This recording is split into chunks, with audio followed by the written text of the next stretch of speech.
Accounting standards होते हैं, return policy होती है गवर्नमेंट जो इशू करती है।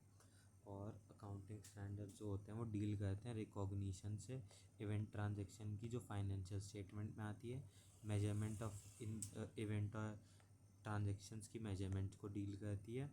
उसके बाद प्रेजेंटेशन को डील करती है जो इवेंट्स और ट्रांजैक्शन की होती है फाइनेंशियल स्टेटमेंट में, जो मीनिंगफुल मैनर में होती है और जिससे हमें बेसिकली अंडरस्टैंड करने को मिलता है, अंडरस्टैंडेबल टू रीडर्स, कि उन्हें ईजी टू अंडरस्टैंड। और डिस्क्लोजर रिक्वायरमेंट्स होती हैं जो ए एस हमें देते हैं, हमें उनसे बेसिकली उस हिसाब से हमें उस चीज़ को डिस्क्लोज़ करना होता है। जैसे AS2 कहता है कि हमें क्लोजिंग स्टॉक को ऐसे डिस्क्लोज़ करना चाहिए।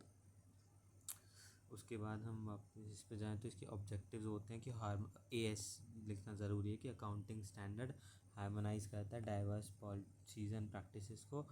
अकाउंटिंग स्टैंडर्ड जो है वो रिलायबल और फेथ देता है यूज़र्स को। AS जो है वो फैसिलिटेट करता है प्रिपेयर कैसे करते हैं फाइनेंशियल स्टेटमेंट्स को। फिर एडवांटेजेस होती हैं अकाउंटिंग स्टैंडर्ड्स की, वो होता है स्टैंडर्डाइजेशन ऑफ प्रैक्टिस। इससे बेसिकली ट्रांसपेरेंसी बढ़ती है, कंसिस्टेंसी बढ़ती है, कंपेरेबिलिटी बढ़ती है। और अकाउंटिंग स्टैंडर्ड्स हमें हेल्प करते हैं प्रिवेंट करने में मैनिपुलेशन ऑफ डाटा और मिसलीडिंग अकाउंटिंग ट्रीटमेंट को करने के लिए। और अकाउंटिंग स्टैंडर्ड की एक और ख़ासियत है कि वो कंपेरेबल, ईजी टू कंपेयर करता है ताकि यूज़र्स जो हैं वो डिसीजन मेकिंग पावर आसानी से कर पाएँ। उसके बाद बेसिकली आता है कि इशू कैसे होते हैं इंडियन अकाउंटिंग स्टैंडर्ड्स, IND-AS भी कहते हैं इन्हें। तो बेसिकली हुआ ये था कि IFRS इंटरनेशनल जो फाइनेंशियल रिपोर्टिंग स्टैंडर्ड्स है, जिन्हें हम ग्लोबल स्टैंडर्ड के नाम से भी जानते हैं, और जो अकाउंटिंग स्टैंडर्ड्स थे इनको हमने साथ में अडॉप्ट नहीं किया था बल्कि इन्हें कन्वर्जेंस की थी। इन्हें हमने बेसिकली साथ में जैसे थे ना एज इट इज़ वैसे नहीं किया था। हमने सोचा हम कुछ नया इन्वेंट करेंगे, जैसे ये वनीला है, ये चॉकलेट है, तो हमने बोला कि चोको वनीला बनाएंगे हम इसका। किंग को बोला था भाई को। तो बेसिकली उसके बाद हमें ये होगा कि जो इनसे रिज़ल्ट आया वो उसे हम कहते हैं IND-AS, इंडियन अकाउंटिंग स्टैंडर्ड्स। जो इशुएंस है इंडियन अकाउंटिंग स्टैंडर्ड जो टॉपिक है उसका। तो बेसिकली इशू होते हैं, सेंट्रल गवर्नमेंट इशू करती है। उसके बाद सुपरवाइज इसे ICAI की अकाउंटिंग बोर्ड कमेटी करती है। उसके बाद कंसल्टेंट विद नफरा के साथ ये स्टैंडर्ड MCA को रिकमेंड कर देता है। नफरा बेसिकली ये स्टैंडर्ड्स MCA को रिकमेंड करता है और MCA जाके ये कंपनीज़ को स्पेल आउट करता है कि कंपनी ऐसे ऐसे स्टैंडर्ड को यूज़ करके वो करे। उसके बाद हम आते हैं कि एक सिग्निफिकेंस होती है IFRS international financial reporting standards की, जो ग्लोबल स्टैंडर्ड्स हैं। उसमें बेसिकली हमें cross border flow of money देखने को मिलता है। कंपेरेबिलिटी होती है जो हमें स्टैंडर्डाइजेशन में भी पढ़ा था, जो एडवांटेज है अकाउंटिंग स्टैंडर्ड्स की। कंपेरेबिलिटी का ईजी टू कंपेयर हो जाता है फाइनेंशियल स्टेटमेंट। यूनिफॉर्मिटी आती है, ट्रांसपेरेंसी आती है, ये भी हमने स्टैंडर्डाइजेशन में देखा था कि ट्रांसपेरेंसी आती है। और लोअर रिस्क हो जाता है, जो जजमेंट होता है ना, एरर ऑफ जजमेंट, किसी का एरर मतलब किसी और की जजमेंट का एरर के चक्कर में उसका रिस्क लोअर हो जाता है।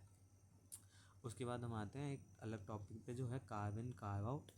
इसमें बेसिकली ये होता है कि जो रूल्स हैं IFRS और जो IND-AS हैं, ये दोनों को हम साथ में अडॉप्ट करते हैं। तो जब कार्व आउट का मतलब होता है कि डेविएट कर गए हमने, जो डेविएशन फ्रॉम IFRS कि हमने ये वाला रूल अकाउंटिंग ट्रीटमेंट इसका नहीं किया अकाउंटिंग स्टैंडर्ड में अपनी कंपनी में। और कार्व इन का मतलब होता है कि हमने एक एडिशनल गाइडेंस लिया है ओवर IFRS। ये IFRS में नहीं था बट हमने IND-AS में इसको एक्स्ट्रा में करके ले लिया है। अब जो IFRS है और IND-AS है, इनकी जो डेविएशन होती हैं, इन डेविएशन का रीज़न होता है difference due to economic condition. अब हर स्टेट की अलग अलग इकोनॉमिक कंडीशन होती हैं, इसलिए ये अलाउड है, ताकि क्योंकि ये इंटरनेशनल है, ये इंडियन है, अलग अलग कंट्रीज़ के अलग अलग इकोनॉमिक सिचुएशन के हिसाब से डेविएशंस हो रही हैं। तो वापस कार्व आउट का मतलब होता है कि हम IFRS में वो चीज़ है बट हम उसे फॉलो नहीं कर रहे। IFRS में है बट हम उसे फॉलो नहीं कर रहे, इसलिए उसे कार्व आउट बोलते हैं, जैसे हमने ऊपर देखा। और कार्व इन है कि एडिशनल है, ये एडिशनल है, IND-AS में था, मतलब नहीं IFRS में नहीं था ये, बट हमने इसे IND-AS में ले लिया, तो ये कार्व इन है, एडिशनल है। उसके बाद इसके कुछ MCQs हैं। MCQs में यहाँ पे है नॉन कॉर्पोरेट एंटिटीज़। हमने जो पहले पढ़ा था वो था कि इशू ऑफ IND-AS थे। अगर IND-AS में आता तो सेंट्रल गवर्नमेंट ऑप्शन होता। बट हम नॉन कॉर्पोरेट एंटिटीज़ का देख रहे हैं, इसलिए ICAI इशू करेगा अकाउंटिंग स्टैंडर्ड्स को। और अकाउंटिंग स्टैंडर्ड जो हमने पढ़ा, हार्मोनाइज कहते हैं, इम्प्रूव रिलायबिलिटी कहते हैं, तो बहुत ही है, मैनिपुलेट नहीं कहते, ये प्रिवेंट कहते हैं, मैनिपुलेट नहीं कहते, उसे हेल्प कहते हैं प्रिवेंशन में। उसके बाद स्टैंडर्डाइजेशन हमने पढ़ा, ट्रांसपेरेंट होता है, कंसिस्टेंसी होता है, तो ऑल ऑफ द अबव इसका आंसर है। उसके बाद रिस्पॉन्सिबल अप्रूवल, अप्रूवल के लिए हमेशा MCA रिस्पॉन्सिबल होता है। कंसल्टेशन हम नफरा से हम कंसल्ट कहते हैं, ये इशू कहती है, ये इंड-AS को इशू कहती है सेंट्रल गवर्नमेंट। और उसके बाद नफरा से हम कंसल्ट कहते हैं। और ICAI का board of accounting standard board जो है वो उसको सुपरवाइज करता है। और फिर MCA अप्रूवल और मॉडिफिकेशन करता है। इसके बाद ये पब्लिक में कंपनीज़ को हेल्प करता है। उसके बाद थोड़े बहुत एक और MCQ है, ग्लोबल स्टैंडर्ड्स। ग्लोबल स्टैंडर्ड्स का एक और नाम है IFRS। फिर हमने वाला क्रॉस बॉर्डर होता है, कंपेरेबिलिटी, ट्रांसपेरेंसी, कंपेरेबिलिटी, स्टैंडर्डाइजेशन में था। और क्रॉस बॉर्डर होता है, इसलिए ऑल ऑफ द अबव हो गया। अब हमने जो कर लिया है, हमने वाला क्वेश्चन कर लिया कि ऑब्जेक्टिव क्या है, एडवांटेजेस क्या है। और अब ऑब्जेक्ट इसकी डेफिनेशन भी है। डेफिनेशन में वही मिस्टर DP है कि हम पहले उसे रिकॉग्नाइज़ करते हैं इवेंट ट्रांजैक्शन को, जो फाइनेंशियल स्टेटमेंट में हमें वो करने हैं। फिर हम उन्हें मेजर करते हैं। उसके बाद हम उन्हें प्रॉपर्ली प्रेजेंट करते हैं ताकि यूज़र को वो अच्छे से अंडरस्टैंडेबल हो जाए। उसके बाद हम उसे एंड में डिस्क्लोज करते हैं। ठीक है, ये ऑर्डर होता है बेसिकली, याद करने का फुल फॉर्म है मिस्टर DP। उसके बाद इशुएंस ऑफ अकाउंटिंग स्टैंडर्ड्स था, ये हमने वापस देखा। इस पर इशुएंस ऐसे होती है, कन्वर्जेंस हुआ, उसके बाद वापस सेंट्रल गवर्नमेंट इशू करती है, सुपरवाइज करता है ये। उसके बाद कंसल्ट करती है, नफरा के साथ कंसल्ट करती है, फिर MCA को भेजती है, फिर MCA कंपनीज़ को भेज देता है। Significance of emerging IFRS global standard, जो इनकी सिग्निफिकेंस है, हमने सिग्निफिकेंस इस साइड पे देखी कि cross border flow of money होता है, लोअर रिस्क होता है एरर ऑफ जजमेंट का। और फिर ये दोनों टॉपिक स्टैंडर्डाइजेशन में है कि ईजी टू कंपेयर करने को हो जाता है।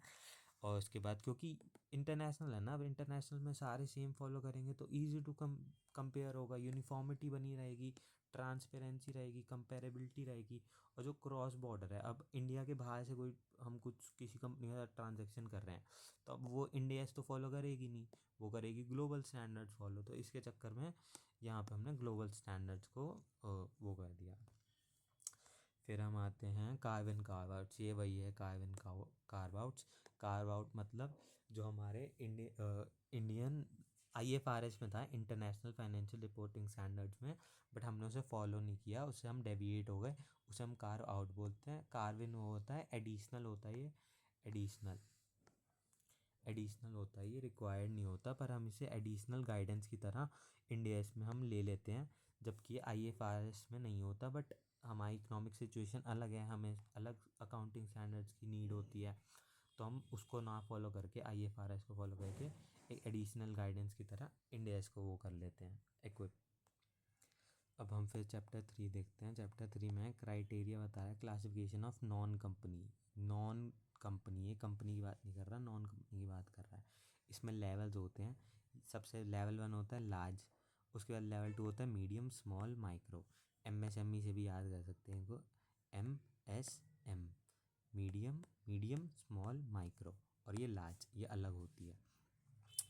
इनका क्राइटेरिया होता है, जो लेवल 1 है, हम पहले लेवल 1 की बात करते हैं, ये लिस्टेड होती है या फिर प्रोसेस ऑफ लिस्टिंग में होती है, या तो ये बैंक होती है, ये लिस्टिंग होती है, या फिर जो इसकी टर्नओवर होती है एक्सीड कर रही है, ये 250 करोड़ से ऊपर है इमीडिएटली प्रीसीडिंग फाइनेंशियल ईयर। जो इमीडिएटली तुम्हारा प्रीसीडिंग फाइनेंशियल ईयर था, उसी के अंदर इसकी टर्नओवर एक्सीड कर गई 250 करोड़। बोरोइंग का भी सेम है, बस बोरोइंग की लिमिट है 50 करोड़, सिंपल। और ये अगर होल्डिंग सब्सिडरी है कि एनी ऑफ द अबव, कि अगर किसी कंपनी की टर्नओवर एक्सीड कर रखी है, बोरोइंग एक्सीड कर रखी है, या फिर वो बैंक है या फिर वो लिस्टेड है, बैंक लिस्टेड और जिसकी टर्नओवर या बोरोइंग एक्सीड कर रखी है। उसके बाद लेवल 2 कंपनीज़ की बात करते हैं, ये होती है मीडियम वाली। इसमें जो ये कॉमन है, लिस्टेड वाला, बोरोइंग वाला और होल्डिंग वाला, ये तीनों पॉइंट बाकी इन तीनों कंपनीज़ में कॉमन है, ये जो 3 पॉइंट है। ठीक है, अब एक सेकेंड, क्लियर हो जाए, क्लियर हो यार। हाँ, उसके बाद हम लेवल 2 कंपनी में हम बात करते हैं 50 करोड़ से 250 करोड़ वाली कंपनी, और बोरोइंग होती है 10 करोड़ से 50 करोड़। फिर इसमें हम बात करते हैं टर्नओवर की, 10 से 50 करोड़। फिर बोरोइंग्स 2 करोड़ से 10 करोड़। ये स्मॉल थी, ये स्मॉल थी, ये मीडियम थी, और ये माइक्रो थी, ये माइक्रो थी। ठीक है, ये लेस देन 10 होएगी, माइक्रो है सबसे छोटी यही है, इतना छोटा इसका। लेस देन 2 करोड़ इसकी बोरोइंग सबसे कम, इसकी टर्नओवर सबसे कम। और इसको याद करने का सबसे बड़ा तरीका है, ये निकाल रखा था मैंने कि देख 250 जो है ये हो गया लेवल 1, ये टर्नओवर, ये टर्नओवर यहाँ लिखा है, ये बोरोइंग्स है। ठीक है, ये लेवल 1 है, जो इससे एक्सीड हो गई, जो इसके पास आ रही है वो सारी लेवल 1 है। जो इनके बीच में आ रही है वो लेवल 2 है बोरोइंग्स के अंदर। जो 50 और 10 के बीच में आ रही है, और जो 10 से 2 के बीच में आ रही है, उसके लेवल्स ये लेवल 3 है। फिर जो 10 और 0 के बीच में आ रही है, उसका जो 10 करोड़ से लेस है। तो यार कीचड़ मच गई है ये। ठीक है, नीचे को करते हैं 250 करोड़, 50 करोड़, और ये इनका जो है बीच में है जो वो लेवल 2 की है। उसके बाद जो 50 करोड़ 10 करोड़ के बीच में है, और जो 10 करोड़ से 20 करोड़ की बोरोइंग्स हैं, जिसकी बोरोइंग्स हैं। इस पर MCQ आएगा तो थोड़ा ध्यान रखना पड़ेगा। फिर जो 10 करोड़ से कम है, जिसकी वैल्यू 10 करोड़ से कम है और 2 करोड़ से कम की बोराइंग है, वो सारी हो गई ये सारी माइक्रो हो गई। फोर्थ माइक्रो था, ये रहा माइक्रो, ये रहा स्मॉल, ये रहा मीडियम, और ये सबसे अलग लार्ज। ठीक है, क्लियर आउट करके अब अगला पन्ना। और बेसिकली अगर कोई नॉन एसएमसी में चेंज हो रही है, basically nature of company change हो रहा है। ठीक है, तो जो कूलिंग पीरियड है ना वो 2 साल का कॉन्जिक्यूटिव है। कॉन्जिक्यूटिव ऐसे नहीं अलग अलग तुम चेंज कर रहे हो कि 1 साल किया फिर 1 साल छोड़ दिया फिर अलग साल फिर नहीं किया। नहीं, 2 कॉन्जिक्यूटिव टाइम पीरियड के लिए उस कंपनी को रिमेन एसएमसी, अगर एसएमसी में चेंज हुई है तो उसे एसएमसी में ही रहना पड़ेगा, अगर उसे अवेल करनी है कोई एग्जेम्पशन या रिलैक्सेशन। ठीक है, और ये ऑप्शन लेवल 2 की कंपनी से लेवल 4 की कंपनी तक का था। ये पता नहीं कैसा ही 2 बना है, पर ये लेवल 2 की कंपनी से लेवल 4 की कंपनी तक था। ठीक है, उसके बाद हम क्राइटेरिया कहते हैं, एक जो नॉन एसएमसी है, ये सारी हो गई लेवल 2 लेवल 3 लेवल 4, इन सबको कंप्लाई करना पड़ता है सारे अकाउंटिंग स्टैंडर्ड्स के साथ। पर एसएमसी होती है कि स्मॉल मीडियम साइज कंपनी, इन पे सर्टेन रिलैक्सेशंस हो जाती हैं। तो एसएमसी में जो स्मॉल है और जो मीडियम साइज कंपनी है उसमें रिलैक्सेशन तब मिलती है अगर तो ये कंपनी लिस्टेड नहीं है, इसकी इक्विटी और डेट जो है वो इंडिया या आउटसाइड इंडिया ये लिस्टेड नहीं हो रखी, ना प्रोसेस ऑफ लिस्टिंग में है।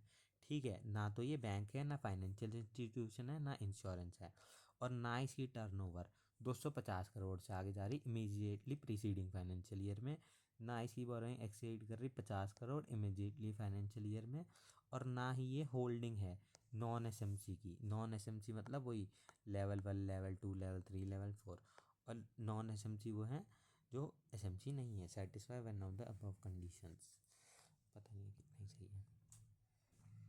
उसके बाद ये MCQ मैंने बताया था ना, वो लेवल 2 कंपनी, उसकी जो हम टर्नओवर चेक कर रहे हैं वो 50 से 250 करोड़। सबसे लेवल 1 का था 250 करोड़। ठीक है, ये टर्नओवर की बात हो रही थी, बोरोइंग थी 50। ये तो लेवल 1 के लिए और एसएमसी के लिए ये दोनों चीज़ें सेम है। बस लेवल 1 में ये एक्सीड करनी चाहिए, एसएमसी के लिए एक्सीड नहीं करनी चाहिए, बस ये चीज़ का डिफरेंस है इनमें। ठीक है, उसके बाद इसकी टर्नओवर चेक कर रहे हैं, टर्नओवर 50 करोड़ से डज नॉट एक्सीड 250 करोड़। तो ये हो गया 50 करोड़, लेवल 2 की कंपनी है, यहाँ लिखा है लेवल 2 की कंपनी। ठीक है, उसके बाद एक ये सिंपल क्वेश्चन है कि लेवल 2 की कंपनी पे एक अकाउंटिंग स्टैंडर्ड एप्लीकेबल नहीं होता अगर वो नॉन कोऑपरेटिव एंटिटी है। तो वो होता है बेसिकली, इसका आंसर गिवन है, नॉ सेगमेंट रिपोर्टिंग का AS 17 एप्लीकेबल नहीं होता। अब ये फिर से टर्नओवर है एक्सीड 250 करोड़, तो ऑब्वियसली लेवल 1 कंपनी हो गई। अब ये थोड़ा अलग है क्योंकि इसमें इसने बोरोइंग पूछ लिया अचानक से। बोरोइंग इसकी है excess of 2 crore but does not exceed 10 crore, मतलब 2 से 10 करोड़ के बीच में इसकी बोरोइंग्स है। अब हम उल्टी गिनती करते हैं, एक था 50, उसके बाद आया इसने 10, उसके बाद आया 10, फिर आया 2, फिर आया 0, इससे ये थी 1, ये थी 2, ये थी 3, ये है 4। तो हम बेसिकली 3 की बात कर रहे हैं। ठीक है, अब इसका आंसर एक बार चेक कर लेते हैं। हाँ, ये देखो लेवल 3।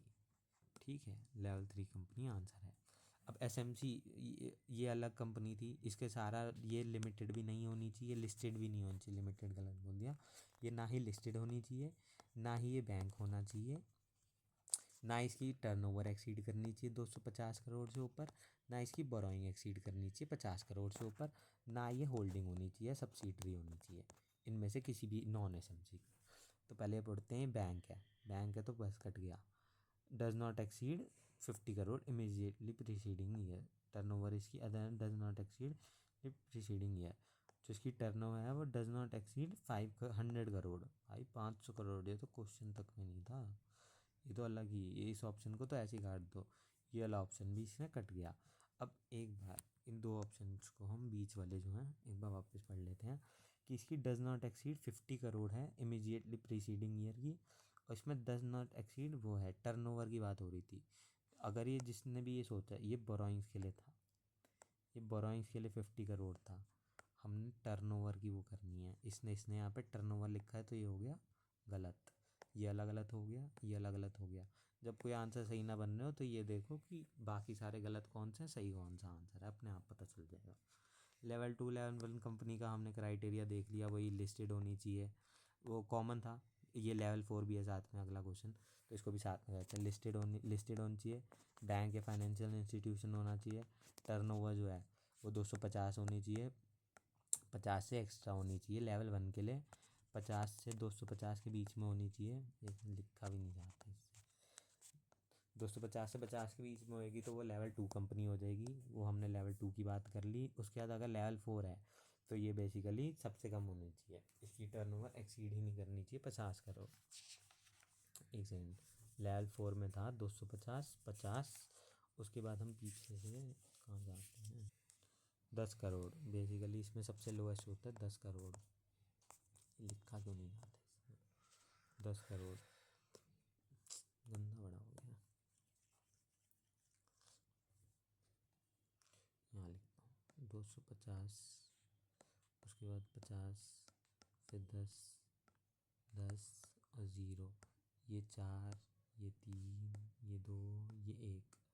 तो हम बेसिकली सबसे फोर्थ वाला क्राइटेरिया में 10 से अगर इसके बीच में है, और सेकंड वाले में अगर 50 से 250 है, और फर्स्ट वाले में ये लिस्टेड बैंक होल्डिंग सब्सिडरी, ये सारा टर्नओवर का था, टर्नओवर का, ये सब टर्नओवर का पार्ट था। अब हम अगर बोरोइंग्स की बात करें, अगर हम बात करें बोरोइंग्स की, तो इसकी क्या थी, 50 से स्टार्ट होता है, फिर ये जाता है 10 पे, फिर ये जाता है 2 पे, फिर ये जाता है 0 पे। तो ये 4 है, ये 4 इसमें 2 से कम हुई तो 4, ये 2 की बात कर रहा है अगर 10 से 50 के बीच में हुई, और अगर 50 से ऊपर हुई तो ये 50 से ऊपर हुई तो लेवल 1। तो ये वाला क्वेश्चन भी हो गया, ये वाला भी साथ में हो गया। ठीक है, अब यहाँ पे हमने एसएमसी, ये क्वेश्चन पूरा मैं नहीं पढ़ रहा, बेसिकली यहाँ पे हमें एसएमसी के बारे में सब लिखना है, और उसकी ऑल कंडीशन जो थी कि ना वो लिस्टेड होनी चाहिए, ना वो in the process of listing में होनी चाहिए, उसकी इक्विटी या फिर डेट, या फिर या तो इंडिया में या फिर उसकी आउटसाइड इंडिया में, या तो वो आउटसाइड इंडिया या विद इन इंडिया, कहीं पे भी वो लिस्टेड नहीं होनी चाहिए, ना उसकी प्रोसेस में लिस्टेड होनी चाहिए, ना वो एक बैंक होना चाहिए, ना वो फाइनेंशियल इंस्टीट्यूशन होना चाहिए, और ना ही वो इंश्योरेंस कंपनी भी नहीं होनी चाहिए, इनमें से कुछ नहीं होना चाहिए। ये हो गई बेसिक, ना वो होल्डिंग होनी चाहिए, होल्डिंग सब्सिडरी नॉन एसएमसी की। और बेसिकली इसकी टर्नओवर जो है वो एक्सीड नहीं करनी चाहिए 250 करोड़, इस इन द गिवन केस इसकी टर्नओवर 50 करोड़ है, और ये उसकी बोरोइंग जो है वो 50 करोड़ से लेस होनी चाहिए। इन द गिवन केस इसकी बोरोइंग यहाँ पे गिवन है 1 करोड़ इसकी बोरोइंग है, तो ऑब्वियसली लेस है। तो ये सारी कंडीशन बेसिकली सेटिस्फाई हो गई हैं, और ये एसएमसी घोषित करी जाती है। कॉन्ग्रेचुलेसन कर दो भाई को, तालियाँ। और ये बेसिकली 10th क्वेश्चन है, पूरा क्वेश्चन भी नहीं किया मैंने, मतलब लिया नहीं है इन द सेंस। तो बेसिकली एक नॉन एसएमसी है, वो एसएमसी में चेंज हो रही है, वही मैंने बताया था कि एसएमसी में चेंज हो रही है, तो 2 साल तक कॉन्जिक्यूटिव पीरियड, ये याद रखना है, कॉन्जिक्यूटिव पीरियड रिमेन एसएमसी रहना पड़ेगा इसे, एसएमसी कॉन्जिक्यूटिव पीरियड के लिए, तभी ये अवेल कर पाएगी एग्जेम्पशन और रिलैक्सेशन को। और ये केस है change of nature of company का, बस यही है।